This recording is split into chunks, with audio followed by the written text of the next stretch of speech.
Caros alunos, irmãos e irmãs, a minha saudação carinhosa a você e louvado seja o nome de nosso Senhor Jesus Cristo. Dando continuidade ao nosto curso, nesta aula falaremos sobre como realizar o diagnóstico. Iniciamos então com a oração, em nome do Pai, do Filho e do Espírito Santo. Amém. Vinde, Espírito Santo, enchei os corações dos vossos fiéis e acendei neles o fogo do vosso amor. Enviai o vosso Espírito, e tudo será criado, e renovareis a face da terra.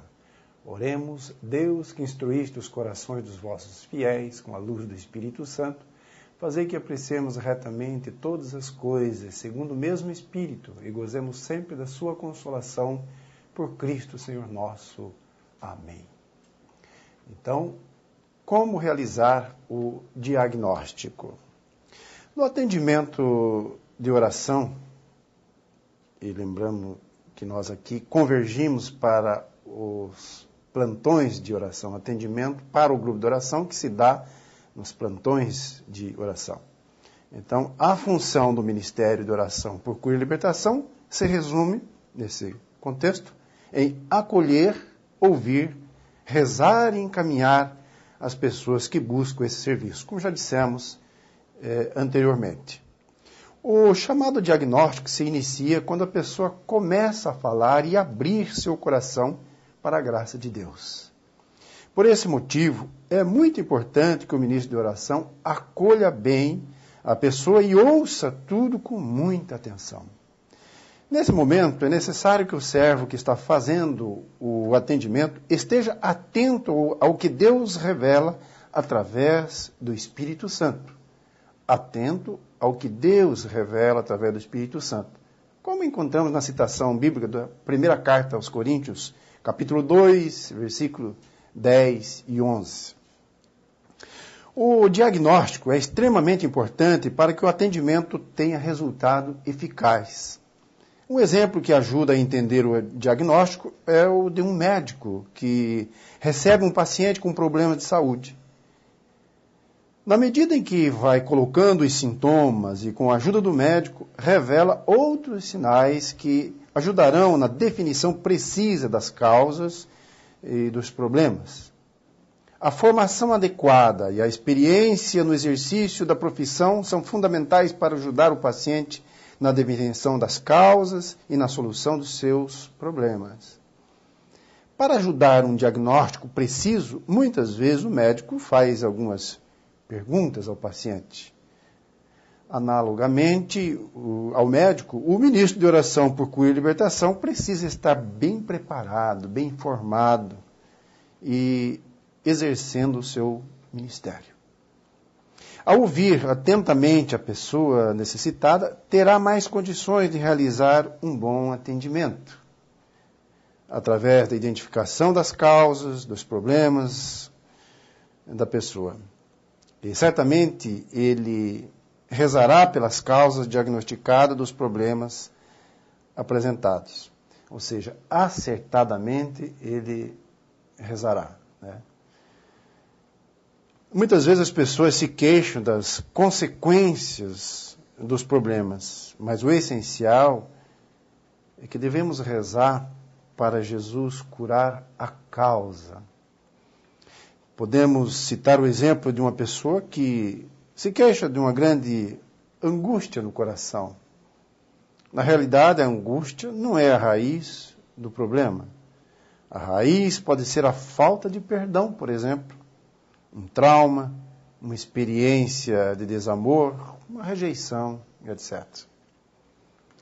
Quando o servo faz uma boa preparação, o servo aqui eu me refiro ao ministro de oração por cura e libertação, quando ele faz uma boa preparação, uma boa formação para atender e tem uma vida de profunda intimidade com Deus, certamente o Espírito Santo revelará no seu coração as situações ou áreas que devem ser trabalhadas no momento do atendimento. E para isso é bom aqui lembrar, ressaltar a necessidade do ministro de oração por cura estar, no dizer popular, está alinhado com os carismas, né? Não se pode imaginar um ministro de oração por cura e libertação dando um atendimento a alguém sem o correto uso, o bom uso de forma adequada dos carismas, né? Especialmente ciência, sabedoria, discernimento dos espíritos. Passos para a realização de um diagnóstico preciso. Ouvir atentamente a pessoa sem julgar e sem fazer muitas interrupções. É preciso deixar a pessoa abrir o coração e, caso necessário, ajudá-la com alguma pergunta que facilite a identificação das áreas afetadas e a realização do diagnóstico. Anotar os problemas colocados, já pedindo ao Espírito Santo para mostrar as causas dos problemas. Rezar individualmente por cada área afetada, pedindo que Jesus cure a causa.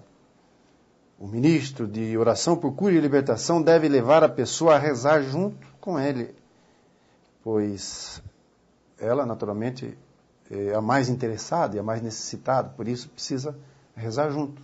É bom que a pessoa que esteja recebendo o atendimento reze junto com o ministro de oração por cura e libertação.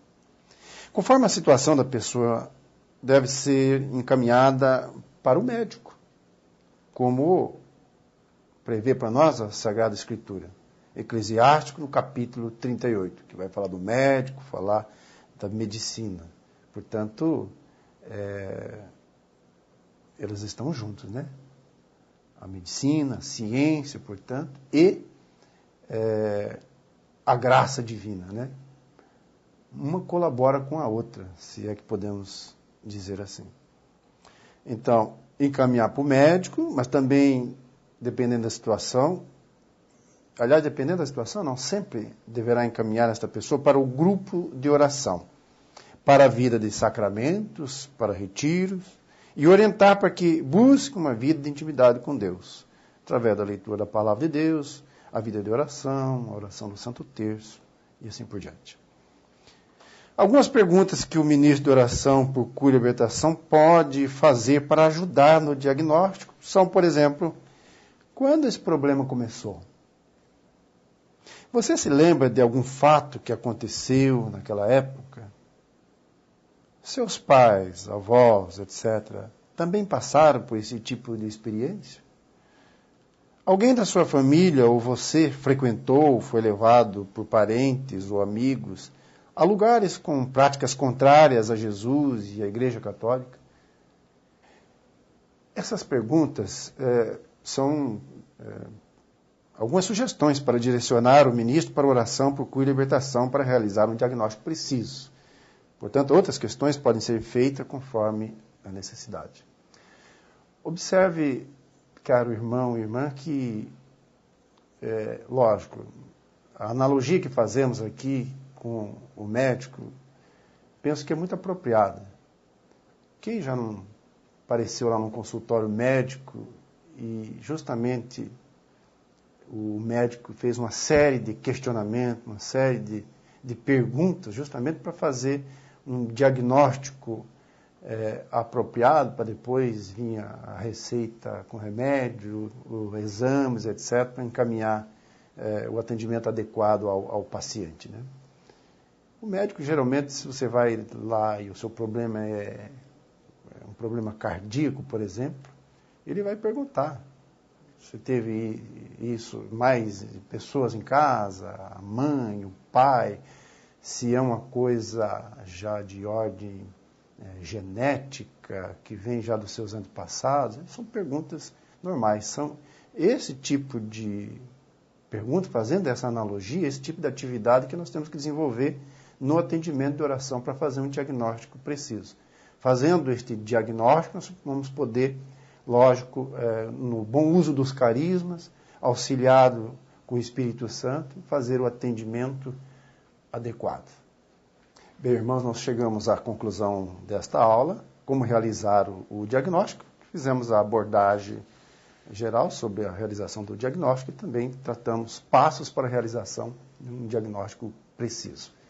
Eu lembro aqui que nas tratativas para esta abordagem, para esse diagnóstico, Não precisamos nos preocupar em elaborar um roteiro de perguntas, não tem nada pronto, pré-fixado a respeito, né? Essas perguntas, o ministro, os ministros de oração por cura e libertação, deverão formulá-lo no momento, de forma espontânea, sem ter nada pronto. Isto conforme a oração, conforme a moção do Espírito Santo, que vai auxiliando nesse momento, o Espírito vai suscitando você a fazer esta ou aquela pergunta, que, se entender que é necessário anotar para poder auxiliar depois no atendimento, poderá fazê-lo, sendo que depois, conforme a nossa orientação, deve-se destruir isso para não ficar registro daquilo que a pessoa